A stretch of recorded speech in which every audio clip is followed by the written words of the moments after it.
السلام علیکم. پرون یو کیس لګېدلی یو فاروق حیدر صاحب ته، جسټس فاروق حیدر صاحب.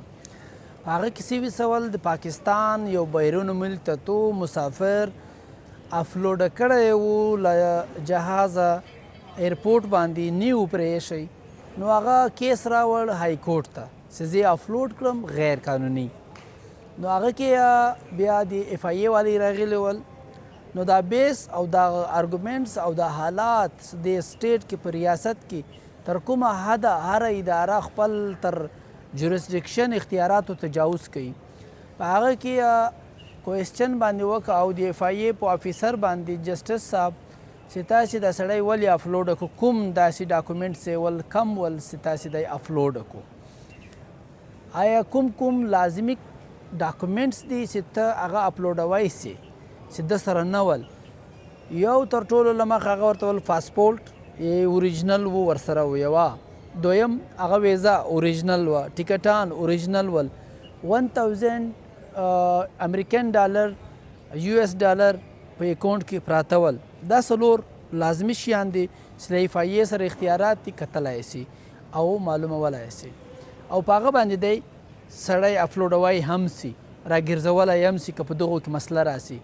نو هغه د اف آی ای افیسر ورته یایي سر د ده په ډګریانو کې د موږ شک و. دلته هغه جسټس صاحب انتهایي په غوسه سو، یایي ته ایچ ایس ای هم ته یې، د ایچ ایس ای والی کارونه هم ته کوئ، تاسې کوم اختیارات درکړل سوي دي هغه ترلاسه کوئ. بس جاتې په دې خبره چې ده ولې په ډګریانو کې فرق و یا موږ د ډګري کتلی یا په ډګریانو کې ګیف و، دا خبرې چې ده وکولې هغه جسټس صاحب مکمل دی وژغه، دې ته ورته غوسه سو چې تاسې خو تجاوز کړی ده، غیر قانوني عمل مې کړی ده. 1 घंटा ټایم یې ورکو، 11:15 سے لے کر 12:15 باندې یې ډایرکټر راوغواړی اف آی ای دلته د فوراً راتازي رسي. هغه رالو، هغه بیا بیان پیش کو چې سر په دې کې خو ڈائری کدھر ہے میری، وہ ڈائری میری اٹھا لاندې والی ولې وسولو.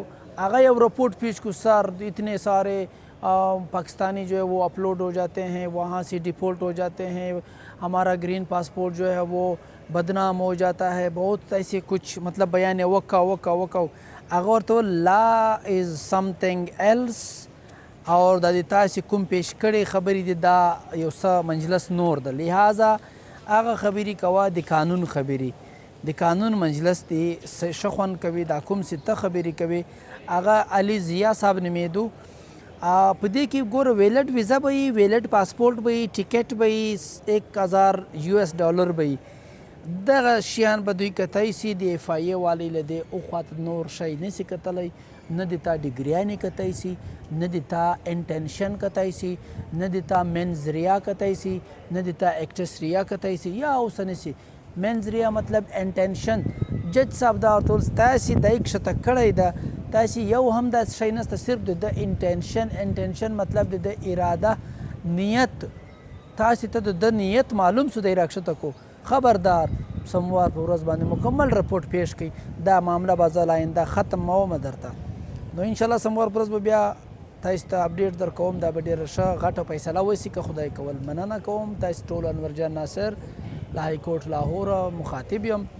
خپل حفاظت کې مې دی الله وساتي، تاسې هم موږ هم دعاوې کوئ. مننه.